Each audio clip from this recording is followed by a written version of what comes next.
अश्वत्थामा महाभारत काल अर्थात द्वापर युग में जन्मे थे। उनकी गिनती उस युग के श्रेष्ठ योद्धाओं में होती थी। वे गुरु द्रोणाचार्य के पुत्र व कुरुवंश के राजगुरु कृपाचार्य के भांजे थे।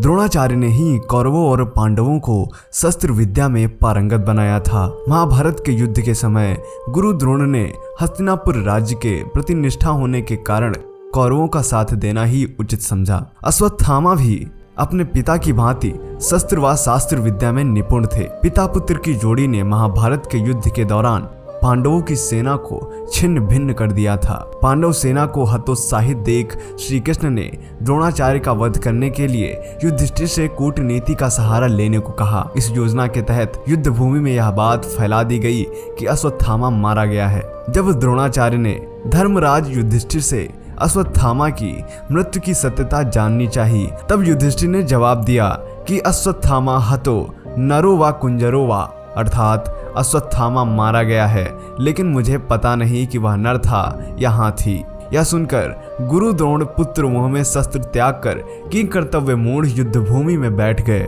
और उसी अवसर का लाभ उठाकर पांचाल नरेश द्रुपद के पुत्र धृष्टद्युम्न ने उनका वध कर दिया। पिता की मृत्यु ने अश्वत्थामा को विचलित कर दिया। महाभारत युद्ध के पश्चात जब अश्वत्थामा ने पिता की मृत्यु का प्रतिशोध लेने के लिए पांडवों पुत्रों का वध कर दिया तथा पांडव वंश के समूल नाश के लिए उत्तरा के गर्भ में पल रहे अभिमन्यु पुत्र परीक्षित को मारने के लिए ब्रह्मास्त्र चलाया, तब भगवान श्री कृष्ण ने परीक्षित की रक्षा कर दंड स्वरूप अश्वत्थामा के माथे पर लगी मणि निकालकर उन्हें तेजहीन कर दिया और युगों युगों तक भटकते रहने का श्राप दे दिया।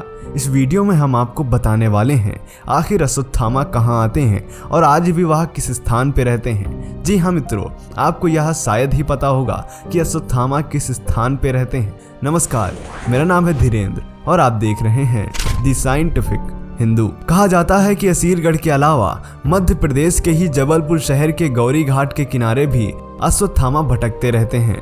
स्थानीय निवासियों के अनुसार कभी कभी वे अपने मस्तक के घाव से बहते खून को रोकने के लिए हल्दी और तेल की मांग भी करते हैं। कई लोगों ने इसके बारे में अपनी आपबीती सुनाई है। तो किसी ने कहा कि जब वे मछली पकड़ने के लिए तालाब गए थे तो अंधेरे में किसी ने उन्हें तेजी से धक्का दिया। शायद धक्का देने वाले को उनका वहां आना पसंद नहीं आया। गांव के कई बुजुर्गों की माने तो जो कोई भी अश्वत्थामा को एक बार देख लेता है उसका मानसिक संतुलन बिगड़ जाता है। मित्रों, असीरगढ़ की बात करें तो किले में स्थित तालाब में स्नान करके अश्वत्थामा शिव मंदिर में पूजा अर्चना करने जाते हैं। कुछ लोगों का कहना है कि वे उतावली नदी में स्नान करके पूजा के लिए यहाँ आते हैं। आश्चर्य की बात यह है कि पहाड़ की चोटी पर बने किले में यह तालाब तपती गर्मी में भी नहीं सूखता। यहाँ गुप्तेश्वर महादेव का मंदिर है। मंदिर चारों तरफ से खाइयों से घिरा है। कहा जाता है कि इन्हीं खाइयों में एक गुप्त रास्ता बना हुआ है जो सीधे खांडव वन से होता हुआ इस मंदिर से निकलता है। इसी रास्ते से हुए अश्वत्थामा मंदिर के अंदर आते हैं।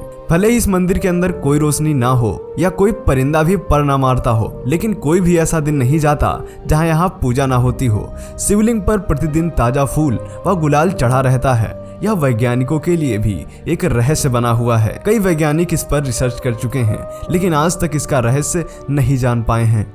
मित्रों, ऐसा भी माना जाता है कि नर्मदा नदी की गहरी घाटियों में जहां केवल खूंखार आदिवासी रहते हैं, वहां अश्वत्थामा भी उनके साथ रहते हैं। नर्मदा जी की परिक्रमा करने गए कई श्रद्धालुओं ने इस बात की पुष्टि भी की है। कुछ साधुओं द्वारा यह बात भी कही गई है कि उन्होंने अश्वत्थामा को देखा है, बल्कि उनसे बात भी की है। इनमें सबसे पहले नाम आता है पायलट बाबा का। इनका कहना है कि नर्मदा नदी पर जाने के समय वह रास्ता भटक गए थे। बाद में एक आदिवासी कबीले द्वारा वो अपहरित हो गए। उसके बाद वह जहां पहुंचे उनका सामना अश्वत्थामा से हुआ और अश्वत्थामा ने उनको बताया कि सिर्फ वो ही नहीं, कृपाचार्य भी अमर हैं और हिमालय में वास करते हैं, जिन्हें कुछ लोग महाअवतार बाबा भी पुकारते हैं।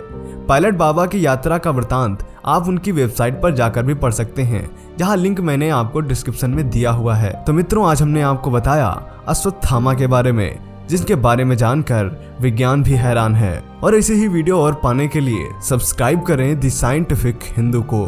जय हिंद, जय भारत, वंदे मातरम।